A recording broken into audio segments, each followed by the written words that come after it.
I'm Dr. Amanda. I'm an orthodontist and CEO of StraightSmile Solutions. We help dentists understand orthodontics better. This video will share an excerpt from a webinar hosted by Clue Dental Marketing and Dr. Lanes of Modern Essence Dentistry. Any patient photos are the property of Modern Essence Dentistry. If you have questions, please reach out at www.cluedentalmarketing.com. If you have questions about orthodontics, please visit StraightSmile Solutions at www.straightsmilesolutions.com. Enjoy the video. Let's talk about records. You got to take records, right? So like I said, no reason to really be paying money for things. Please do not pay money for things unless you want to. It's really not necessary. So hello. Okay, now we're not advancing. All right. Let's see. So I would say, again, you got to go into your own Dental Practice Act if you're from the US and see if there's anything about it. Because listen, I don't follow all 50 states Dental Practice Acts. So I know something about a Dental Practice Act, but I don't know them all. And they're always changing. So go in, read the section about ortho, if there is one, and see what's required of you.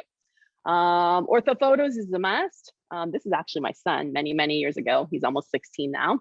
But see, I take pretty good records. Your buccal shots, if possible, you can use a mirror. If you can't, don't, but you're not going to get quite as good. But you want to be able to see the molars. You want to hit them at the perpendicular. I know when you see Dr. Giannis's photos, he does an awesome job at photos in his office. You'll see, he really does an incredible job. He's a stickler for photos and he takes tons of photos. As a matter of fact, I believe he takes photos on every single recall or hygiene patient in his office. He can correct me when we get to his part, but he definitely does.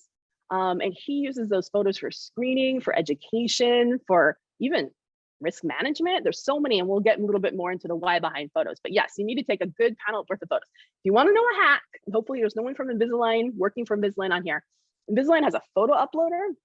Granted, it goes straight into their platform, but it's super easy. It crops, it does everything for you. You can, now remember, if you're doing PHI and HIPAA compliant stuff, you can't do it on your personal cell phone, but you can get an iPad for the office, and download that app, which is available on Android or Apple. It's free, and it'll go straight into the Invisalign thing. It'll crop it, it'll orient it. It's just crazy easy. I know a lot of doctors that once they do that, they'll go into the Invisalign portal and they'll grab a screenshot, or I don't know if there's a way to download it. I haven't figured that out yet. And then they'll put it in their own personal account as well. But I mean, that's a hack.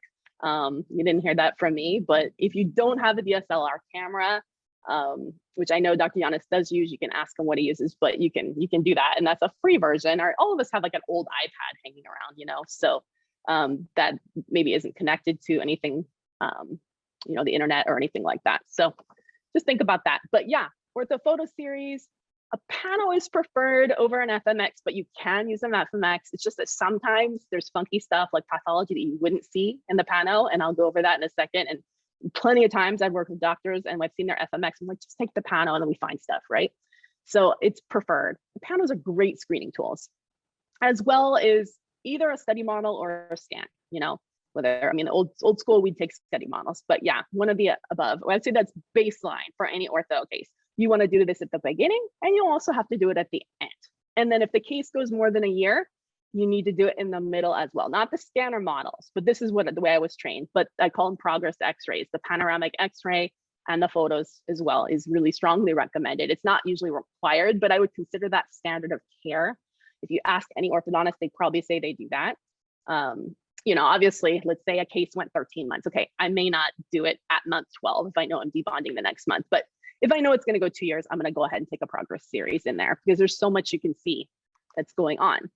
So let's talk about the benefits of photos. Why photos? Why should you take them? Hopefully Dr. L will talk a little bit more about this, but photos are free. Everyone's got an old iPad or something like that. Nowadays, if you have an old phone, it's really easy, just as long as it's not a personal phone and you're not texting or anything like that on it. And I'm not going to get into the whole HIPAA thing, but it's really easy. You don't have to get a fancy camera. And getting photos on every single one of your patients, I like to say get photos on everyone from 2 to 92, unless they don't have teeth, and then you don't have to get photos. But if don't ask, this is the biggest mistake. Don't say, excuse me, would you like to have an orthodontic consult today? Do not do that, because 99 times out of 100 they're gonna be like, oh, I don't need that. Well, actually it's standard of care to explain, all the dental conditions and the why behind it.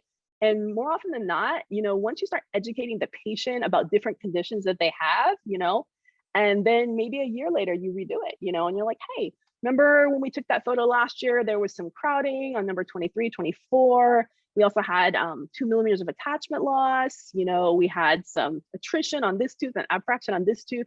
Then you compare the various sequential photos, and it's incredibly powerful. Even if the patient wasn't interested initially, all you're doing is educate them on their options. Hey, look, I noticed that you had this and this going on. Did you know that orthodontics can help to either improve it or at least decrease the likelihood that it'll get worse? Can't make any promises, but having a better bite will make things better, healthier, the gingiva happy, everything like that, That's all you have to say. You're just observing. That's all you're saying. You're pointing out conditions, giving options. If it's something you think you can do in-house, you can offer it, letting you know that we do some orthodontics in-house, or we can also refer you out to an orthodontist. And honestly, first time, maybe you'll get a 50% interest on it. Second time, you'll get 80% and it'll go up from there. And hopefully Dr. L can talk a little bit more about that too, about how sometimes, he presents and then a year later, sometimes they're interested, and if you've already captured a scan, sometimes you can go ahead and start them. And that is the cool thing. So let me tell you something cool. During COVID, I know a lot of doctors that did the photos and even scans on every patient, this kind of thing, just as documentation, risk management, mitigation, education. And, all of us were like, oh no, COVID, we can't open our offices. Well, the orthos and the general dentists that were already doing this did okay. Because what did they do? They went through all their old patients they did this on, which could have been hundreds, if not thousands. And they're like, hey, even though our doors are closed for the next 4 to 6 weeks, we can go ahead if it's a recent scan and still get started. We send them DocuSign paperwork to go ahead and set up the financials and the contract. We submit that scan. We've already got the photos. Hey, I've got an X-ray from less than a year ago. We're good with that. Boom, submit, take the money, And there was some orthodontists even that were doing this. And I went to this one, this is when we were in the depths of despair, it was probably like May, June, 2020. And some of them were like, dude, I did like 8 starts this week. I brought in like 40 grand and I didn't even have any overhead, So besides the lab fee, but I didn't even have to have my office open. I was bringing in more money this week than I ever brought in. So just things to think about. I almost feel like it's a safe thing to do.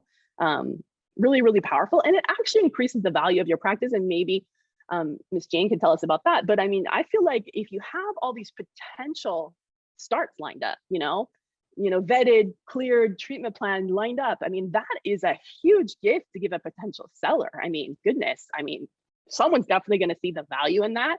Yes, maybe it takes you 5 minutes per case to review it, but there's a value just in data. So, all right, so we were talking about the pano. This is the reason you take a pano. So for example, and I've seen this happen many times in practice, doctors only been taking 2x4s, maybe an anterior PA, and maybe they thought that these were permanent canines. Well, it turns out the canines are up here, and sometimes there's supernumeraries that are up by the roots and maybe you didn't capture them. So definitely a good idea to go ahead and get that pano. Okay, let's talk about the Ceph, because the Ceph is always the elephant in the room. I'm not going to tell you to take a Ceph, not take a Ceph, because you got to look in your own dental practice act, talk to the orthodontist in your area, see if it's standard of care. Most orthos do take them on every patient, but do we look at them on every patient? No. So we don't. And I started, it's just, we just do it because we're told to do it. Just, sometimes it's just easier just to always do it if you already have the technology, because otherwise the staff has to ask you if you needed one, right? So, and it's nice to have a baseline, but that's the reason. If you have the technology, just do it. If you don't have the technology, definitely there's times you're going to need it. And if you're doing growth modification, changing AP or sagittal, growing jaws, or doing extraction cases, major changes of teeth positions, an anterior posterior direction, or if there's going to be growth, 100% you need them, 100%. Beyond that, it's a gray area. I definitely was practicing for a while in California, and it was such an anti-X-ray, type of state. I had plenty of patients and parents come in. I don't want that. I want the minimum amount of X-rays as possible. Unless I have to take the X-ray, I don't want to take that X-ray. Fine. Okay. Yeah, I'm really probably not going to look at it. So fine, we won't take it. And I just document that or have the patient sign something saying the value of it. And unless it was something I needed, I was cool with that. Another idea is a hand wrist x-ray. And hand wrist x-ray is really helpful if you're going to be doing growth modification. I especially use it like if I know, like for example, now that Invisalign is coming out with their MA feature, which is mandibular advancement, and any general dentist or pediatric dentist can use that feature. It's available, especially in the US.